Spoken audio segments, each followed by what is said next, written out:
तर हैदराबाद गॅजेट संदर्भात काढलेल्या GR वरून आता ओबीसी समाज आक्रमक झालाय। त्या संदर्भात ओबीसींच्या बैठकांचं सत्र सुरू झालंय। त्या संदर्भातल्या टॉप 9 बातम्या पाहूया।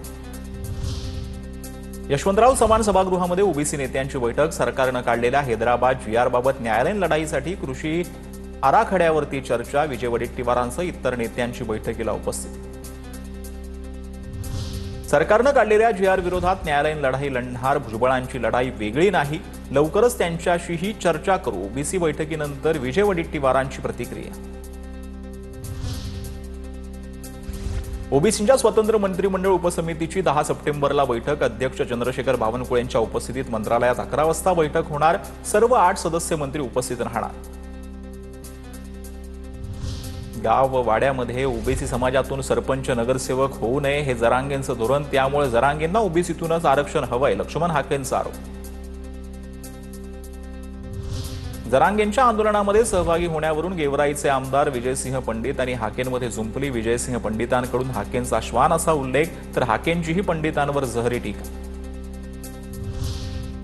लक्ष्मण हाके देशी दारूचे ब्रँड अँबॅसिडर। सूरज चव्हाणांची टीका। दादांवरील टीकेशिवाय प्रसिद्धी मिळत नाही हे हाकेला माहिती आहे। अजित पवारांच्या राष्ट्रवादीचे सरचिटणीस सूरज चव्हाणांची टीका। मनी देऊन हाकेला बोलावतोय त्याचा धनी चव्हाणांचा हल्लाबोल।